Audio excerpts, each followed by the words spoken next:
Jatrapur police station আপাতত গাঁজা বাগান নিধন যজ্ঞে মরিয়া। সোমবার সকালবেলায় 1.5 ঘন্টার অভিযানে প্রায় 1,500 গাঁজা গাছ কেটে ধ্বংস করে দিয়েছেন, এমনটাই অভিমত যাত্রাপুর থানার ওসি সিদ্দিকণ্ঠ বর্ধনের।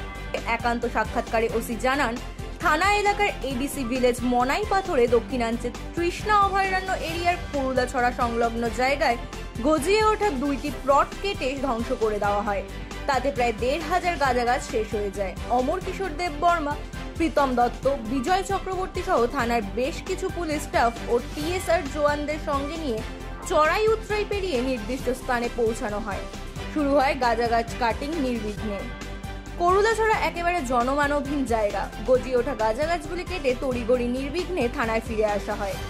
সংবাদকর্মীকে কাছে পেয়ে তিনি জানান, যাত্রাপুর থানা এলাকায় যেন কোনো গাছ বাগান না থাকে, তার জন্য একেবারে তিনি স্পষ্ট কথাই বলেন। শুধু তাই নয়, আগামী দিনেও যেন এই নেশা জাতীয় অবৈধভাবে গাঁজা বাগান গড়ে তোলা না হয়, তার জন্য ওনার ব্যক্তিগত এবং আরক্ষা দপ্তরের ঊর্ধ্বতন কর্তৃপক্ষের নির্দেশকে মান্যতা দিয়ে সকলের কাছে আহ্বান রাখেন।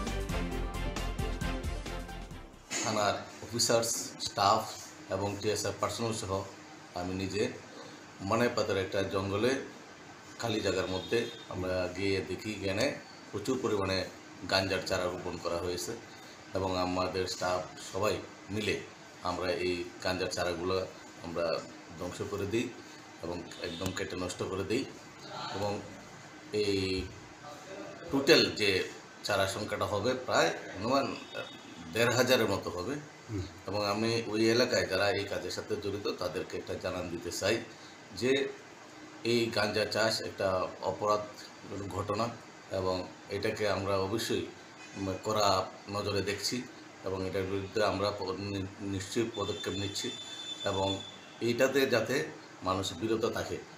এটা একটা অপরাধজনক ঘটনা এবং এই ঘটনা যাতে মানুষ বিরত থাকে, এটা আমার তরফ থেকে এটা আহ্বান রইল। পাশাপাশি এই ধরনের অভিযান আগেও চলছে, এখনও চলবে, আরও সামনের দিনে চলবে, কন্টিনিউ থাকবে।